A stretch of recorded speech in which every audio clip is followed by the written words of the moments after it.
Comme chaque semaine, je vous emmène découvrir les artisans qui font battre le cœur de l'Hexagone et les lieux qui font son prestige.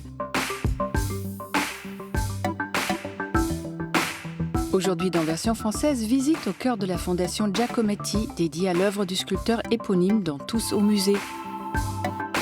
Décorateur et galeriste, notre invité Jacques Hervouet nous montre que l'art n'a pas de limite dans son monde intérieur.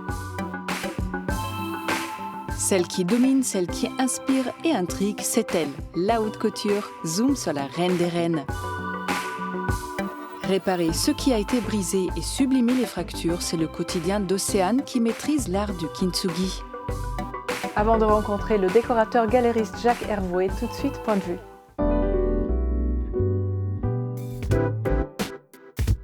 Si l'huile sur toile, la chambre bleue de Picasso, peinte en 1901, est bien connue des férus d'art, elle cache cependant un secret que pas mal ignorent.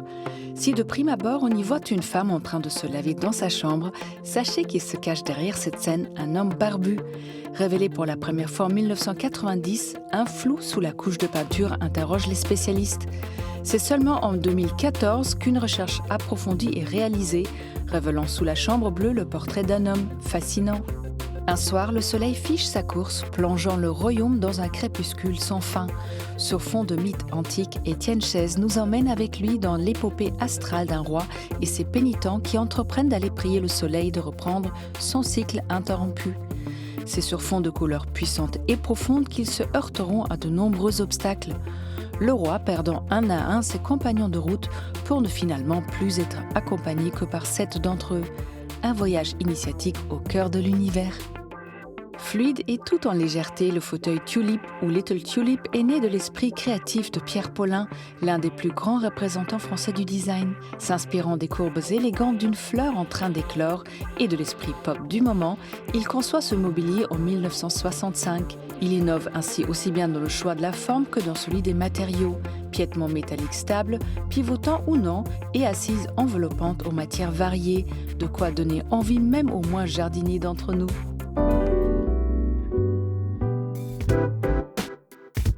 De longues silhouettes décharnées qui se dessinent ou encore des femmes aux lignes envoûtantes, c'est bien là la patte de Giacometti, découverte de la fondation qui lui est dédiée.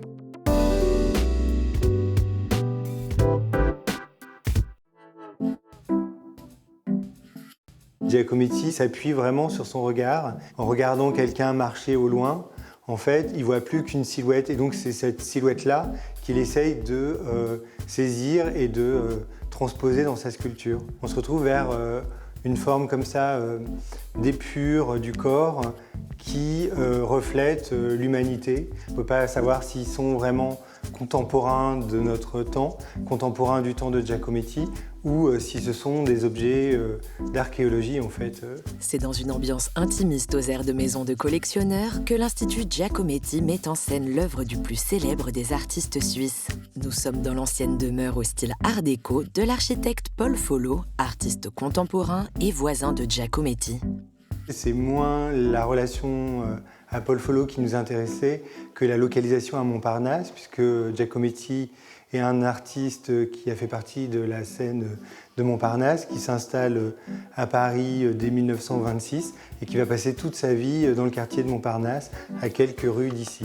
Resté longtemps inaccessible au public après la mort de l'artiste, c'est un patrimoine rare que l'on découvre au détour des pièces et des couloirs, comme cette lithographie qui nous vient d'outre-tombe. Ici, on a les portes du tombeau Kaufmann qui ont été commandées par Kaufmann, un riche collectionneur américain, à Giacometti pour son propre tombeau, le tombeau de sa famille. Et là, on voit vraiment la technique où Giacometti dessine directement dans le bas-relief, dans une plaque de terre, cette espèce d'arbre de vie et de mort, en fait, qui symbolise vraiment les deux étapes de l'existence humaine.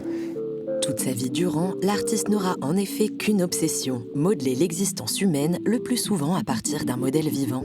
On peut avoir le sentiment, quand on regarde les têtes de Giacometti, qu'il y a quelque chose de très spontané, voilà, une matière comme ça, vraiment on voit qu'il modèle la terre pour arriver à effacer un peu les traits et en même temps définir un visage presque universel. Et en fait, on sait, d'après les témoignages des modèles, que Giacometti aimait qu'il pose vraiment très longtemps, parfois pendant plusieurs jours.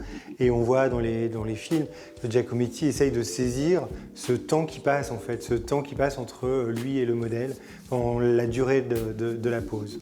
Des heures de tête-à-tête qu'il passait avec ses modèles et avec lui-même dans son tout petit atelier que le musée a ici entièrement reconstitué. C'est à peu près la taille d'origine, donc il fait 24 mètres carrés. Et c'est un atelier que Giacometti loue en 1926, quand il a terminé ses études à la Grande Chaumière. Donc c'est vraiment au départ la taille de l'atelier d'un jeune artiste qui débute. Ce qui est plus étonnant, c'est qu'en 1966, quand Giacometti meurt, il occupe toujours le même atelier, alors que c'est un artiste mondialement reconnu, qui est collectionné par les plus grands musées. Donc il y avait largement les moyens de changer d'espace. Donc c'est vraiment une volonté pour Giacometti de rester dans cet atelier qui est donc à la fois un lieu de travail qui a vu passer toutes ces grandes périodes, mais aussi un motif qu'on retrouve dans ses dessins, dans ses peintures, puisque Giacometti aimait travailler d'après le réel, et donc quand il n'avait pas de modèle qui pouvait poser pour lui, eh bien, il dessinait ce qu'il avait sous les yeux, donc ses propres sculptures, ou ce mobilier qu'on voit ici, qui était déjà là dès 1926 et qui n'a pas bougé. Ces outils ont encore l'empreinte des couches de plâtre et on peut encore admirer sur les murs, récupérés par la veuve de l'artiste, de nombreuses esquisses préparatoires. Donc c'est plutôt l'évocation d'un atelier encore vivant, puisqu'on a la chaise de chevalet, on a même, Annette avait même gardé le cendrier avec le mégot, et donc on a presque cette sensation que Giacometti vient de quitter l'atelier, il est dans un café de Montparnasse et il pourrait revenir à tout moment.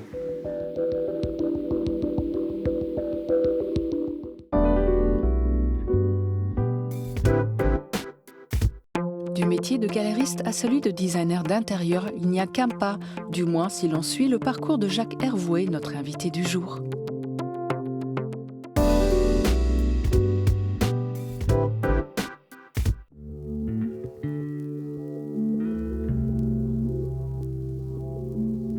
Ce qui est intéressant dans ce métier, c'est de réunir dans une pièce de parfaits étrangers, c'est-à-dire des objets qui ne sont absolument pas nés à la même époque, et donner l'illusion ou l'impression qu'ils ont toujours vécu ensemble et qu'ils ont été faits pour fonctionner ensemble. Et c'est ça qui est vraiment intéressant. C'est de marier des inconnus et donner l'illusion qu'ils sont vraiment de la même famille. Dans la galerie de Jacques Hervouet, située dans le très chic carré rive gauche, les formes et les époques se répondent et se fondent dans une harmonie de couleurs. Un mariage subtil que le galeriste, designer, mais aussi décorateur d'intérieur, construit toujours à partir d'un premier objet. On est bien obligé de commencer par un élément de départ, sinon on se perd et on se perd dans l'infini des combinaisons, parce qu'il y a évidemment une infinité de combinaisons possibles en matière de décoration comme en matière de musique ou de peinture. Dans ce décor, c'est la tapisserie qui va être le point D. C'est la tapisserie qui va commander un choix de couleurs, un choix de formes, des formes donc plutôt abstraites, voilà, et un camailleux de brun, de noir, etc. C'est la tapisserie qui va commander, par exemple, que j'utilise le vase de Jean Bénard, qui reprend un peu les mêmes matières, etc. Et c'est cette impression sur les motifs et les couleurs qui vont créer un maillage et qui vont créer l'impression d'un ensemble cohérent. Et qui semble familier et harmonieux en fait. La quête du décor, c'est la quête de l'harmonie fondamentalement. Une harmonie qu'il crée à partir d'œuvres et d'objets chinés qu'il mêle aussi à ses propres créations, comme cette suspension lumineuse aux airs de peau d'orange. Bien sûr, ça rappelle tout l'imaginaire de Bernard Vimot, les affiches des années 60-70 pour Orangina. Voilà, on est dans cet imaginaire de quelque chose de ludique, toujours avec cette forme libre, cette forme vivante à laquelle je suis assez attaché. Ça, c'est une pièce vraiment qui ne peut être qu'une pièce d'artisanat, qu'il est impossible de mouler, de reproduire de manière industrielle. Donc ça m'intéresse parce que ça restera toujours et à jamais une pièce d'artisanat de luxe, donc qui est fait à partir d'une feuille de métal, de laiton en l'occurrence, qui est découpée à la main, étirée à la main, martelée à la main. Et c'est aussi à la main qu'elle a été dessinée. En général, tout ce qui est design d'objet, je préfère le geste du crayon sur papier. Voilà, il y a quelque chose de plus naturel, c'est davantage un acte, je dirais, de création artistique, entre guillemets. En revanche, en décoration, on est plus tenu par des dimensions. Donc là, je travaille sur iPad avec un crayon électronique, un crayon écran, avec un logiciel spécialisé. Une méthode qui a fait ses preuves pour créer toutes sortes de scénographies et pas seulement derrière une vitrine. Pour Jacques Hervouet, les appartements de ses clients sont un autre formidable terrain de jeu au style souvent plus radical. Dans un appartement, c'est l'univers d'une famille, d'une personne ou deux personnes en particulier. Donc là, on est obligé d'afficher des partis pris beaucoup plus prononcés, beaucoup plus forts. Donc là, on est typiquement dans ce cas, avec le choix d'un vert anglais très prononcé, une écriture assez 70, avec le tableau typiquement pop art, donc bien psychédélique, avec un côté un peu Vasarely, mais un Vasarely sous exta, on va dire. Donc on va retrouver dans le tableau le vert de la peinture des murs, on va retrouver le orange de la moquette, et on va retrouver également le orange dans les grandes appliques des années 50 de la maison Dalux. Et c'est cette harmonisation par les couleurs qui va assagir l'ensemble. Même chose pour la salle à manger d'inspiration 70 qui n'hésite pas à jouer sur la couleur et le mélange des matières. Là, toujours dans un esprit d'équilibre et de pondération, introduire le bois et la couleur chaude, très important quand on a une dominante de couleurs assez 70, assez pastel, des bleus, des verts. C'est important de retrouver un peu les racines terriennes et un matériau chaud comme le bois. Ça, c'était des bobines de fil, de vraies bobines de fil que j'ai achetées il y a probablement une vingtaine d'années et dont j'ai décidé de faire une œuvre un peu dans l'esprit cinétique. On va retrouver des turquoises, des bleus, des bruns que l'on trouvait dans les sphères en résine fractale sur la cheminée. De la salle à manger au salon, du salon à l'entrée, les décors de Jacques Hervouet se répondent d'une pièce à l'autre sans aucune fausse note.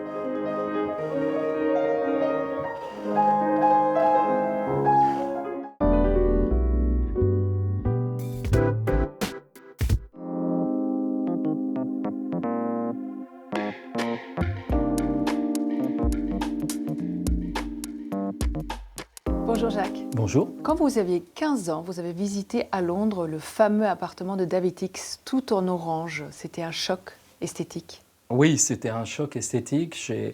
À la fois sur le graphisme, la couleur, et je crois que ça a déclenché quelque chose d'inconscient et qui s'est révélé beaucoup plus tard. Mais effectivement, ça a été le premier choc esthétique. Par la suite, Jacques, vous avez voulu être menuisier, pianiste, traducteur. Vous êtes rentré à Sciences Po pour finalement rentrer dans une très grande agence de pub, un parcours pour le moins diversifié. Ça a l'air d'être sinueux, en réalité, je crois que c'est circulaire, parce que je suis revenu à mes premières amours, en fait, de justement ce que vous disiez, ce choc esthétique à Londres, avec David Hicks. Donc je suis revenu au point de départ. En 2005, donc, vous avez ouvert votre galerie dans le très chic carré rive gauche des Antiquaires. Et quelle était la ligne directive? Quel était le concept? Le concept, c'était les arts décoratifs 20e, mais surtout l'idée de mixer les styles. C'est-à-dire que moi, je n'aime pas du tout ce qui est total look, ça ne m'intéresse absolument pas. Je pense que l'exercice qui est intéressant, c'est d'arriver à mixer l'improbable, à mixer des choses, des objets, des couleurs qui, a priori, ne vont pas ensemble. Justement, vos vitrines sont toujours des véritables scénographies, ce qui vous mène très naturellement à la décoration intérieure, à l'étape suivante, c'est ça? En fait, ce sont mes clients de la galerie qui, voyant le travail que je faisais de scénographie effectivement à la galerie, m'ont petit à petit demandé « Mais Jacques, vous pourriez nous aider sur telle pièce, telle chose ?» Et de fil en aiguille, j'ai commencé à faire de la prose sans savoir que je faisais de la prose. Et ça s'est fait effectivement naturellement. Chaque projet, chaque intérieur, c'est comme un puzzle qui s'assemble, comme un fil rouge qui se déroule un tout petit peu. Quel est le point de départ? En fait, c'est très compliqué, c'est très anxiogène pour des clients d'essayer d'imaginer la totalité d'un appartement ou d'une pièce. On n'y arrive jamais, parce qu'on prend un objet, puis un autre, et on se dit ah non, le A va pas avec le B, va pas avec le C. Donc en fait, ce que je fais, c'est que je choisis un objet fort, sur lequel il y a un consensus entre moi et le client. Et à partir de cet objet ou ce meuble, on construit toute la pièce, petit à petit. Donc c'est une notion de puzzle, mais il y a quand même une pièce de départ. Et c'est ça le point D. Ça peut être un tableau, ça peut être une sculpture, mais c'est le point D. C'est le point de départ et c'est le point décoratif de départ. Alors vous avez justement dit une fois, pour magnifier, pour mettre en scène un objet, il faut d'abord le comprendre puis l'aimer. C'est peut-être aussi cette démarche-là qui vous a emmené plus tard à créer des objets vous-même? Il y a énormément d'affect dans la décoration et dans l'esthétique. Je pense qu'une fois qu'on a commencé à assembler des objets, on commence à avoir envie soi-même d'en créer. Donc ça aussi, c'est venu assez naturellement au fil du temps. C'est venu aussi de manière très prosaïque, parce que parfois, il y avait des objets qui nous manquaient dans un décor, et en n'arrivant pas à le trouver, j'ai mon premier objet qui est un miroir, voilà, je le dessine. La décoration des appartements, vous prenez 3 chantiers par an, Maximum. apparemment, maximum. C'est quand même un vrai luxe, aussi bien pour vous que pour le client. Il y a les très gros cabinets qui vont avoir énormément de personnel et qui vont développer beaucoup de choses. Mais finalement, le décorateur qui est à la tête de tout ça est assez peu impliqué finalement dans le projet. On va dire que c'est entre guillemets du prêt-à-porter. Et le travail que je fais qui est plus assimilable à de la haute couture. C'est-à-dire que je suis vraiment systématiquement avec le client, quasiment tous les jours sur les chantiers, et on choisit tous ensemble. Et ça, c'est un vrai luxe, à la fois pour moi et pour le client aussi. Qu'est-ce qui fait qu'un décor est intemporel pour vous, qui ne perd pas de sa beauté? Je ne crois pas que ça existe intemporel. On a l'illusion de l'intemporalité parce qu'en réalité, des décors qui étaient à la mode il y a 50 ou 70 ans reviennent à la mode. Mais en réalité, ils sont passés de mode à une période qu'on a oubliée. Donc je ne crois pas qu'il y ait de décors intemporels. Ce qui peut-être peut leur donner davantage de durée, c'est l'équilibre. Si un décor est très équilibré, très harmonieux, ça lui permet de traverser le temps. Comment évolue votre style? Je suis incapable de le dire, mais je suis tout à fait capable de le sentir. Des chineurs me disent « Qu'est-ce que je peux te proposer comme objet ?» Je leur dis « Je suis incapable de dire, montre-moi et je saurais te dire. » Vous travaillez beaucoup à l'instinct alors? Beaucoup. C'est essentiellement instinctif comme métier. Ouais. Merci Jacques.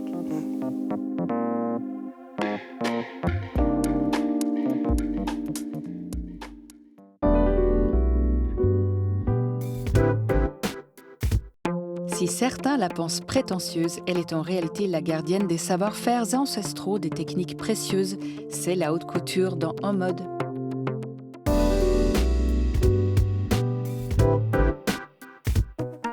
C'est la quintessence du luxe qui allie excellence, savoir-faire, patience et exclusivité. Il s'agit de la haute couture.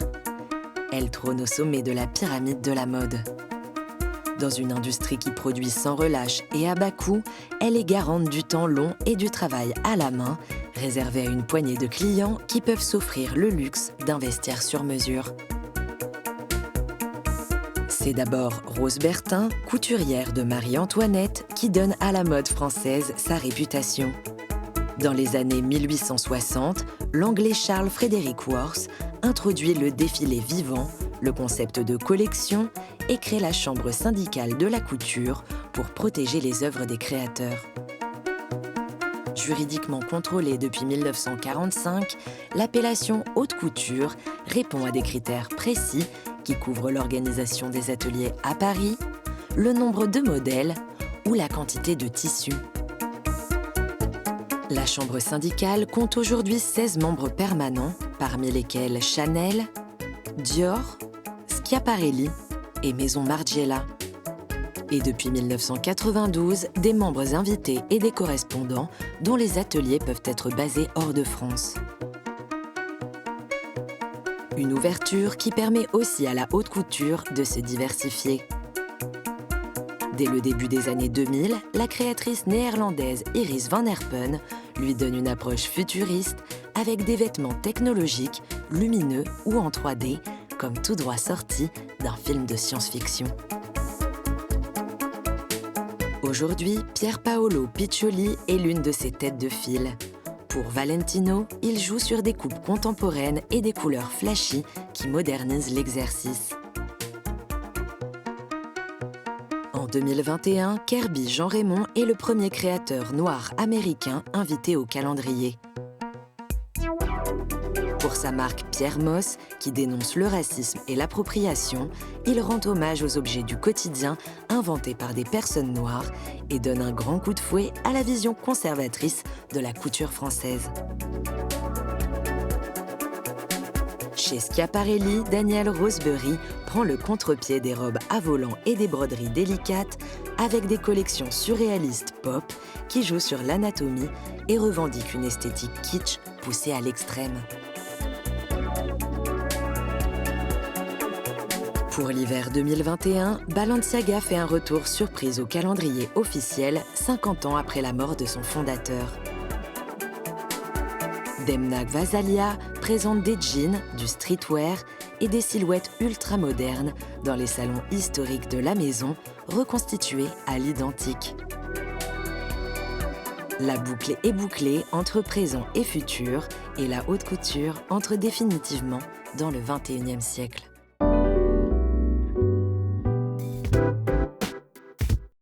Quand les cicatrices se teintent d'or et que les céramiques brisées retrouvent leur forme d'antan, c'est qu'Océane a exercé sa magie, celle du kintsugi.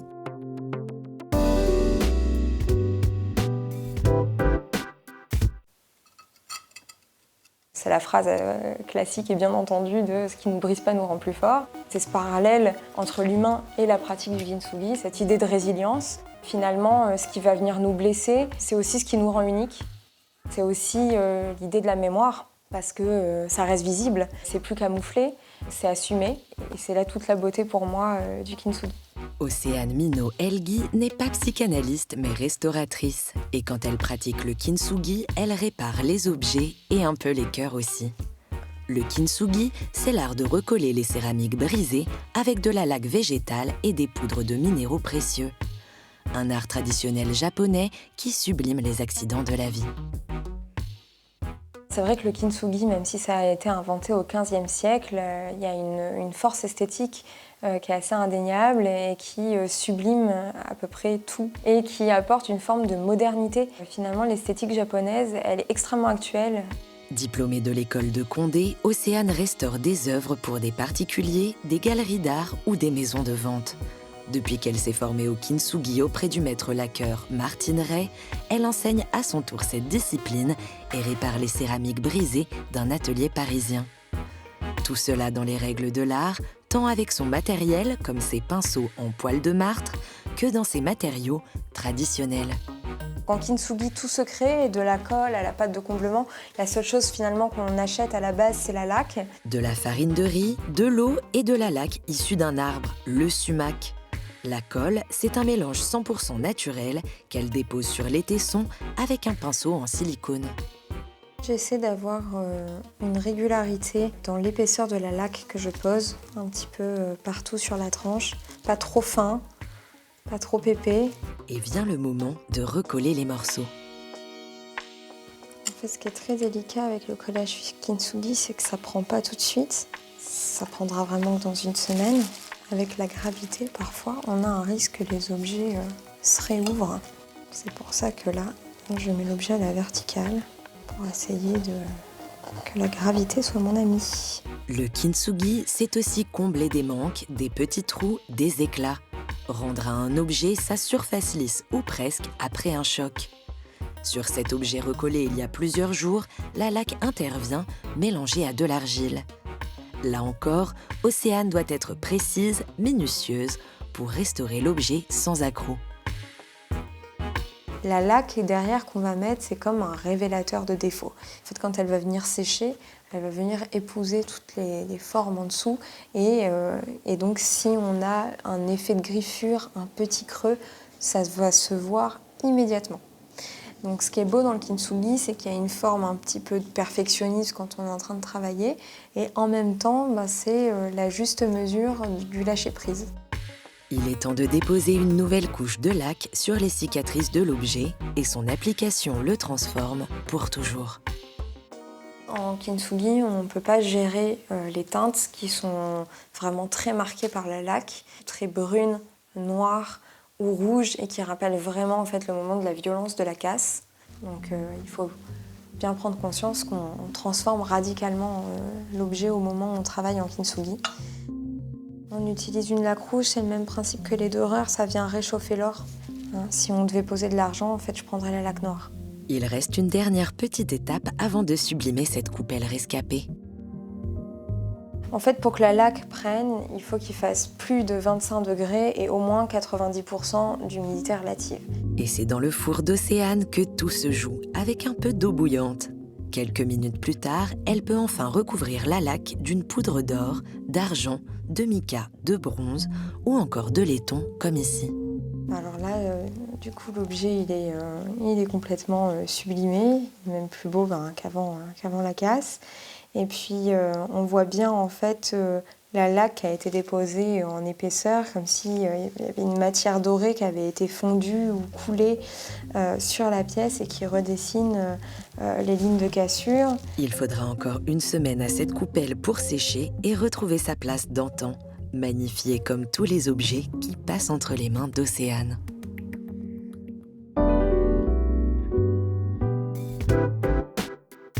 Version française est déjà terminée, mais on se retrouve très vite pour toujours plus de découvertes. Bye!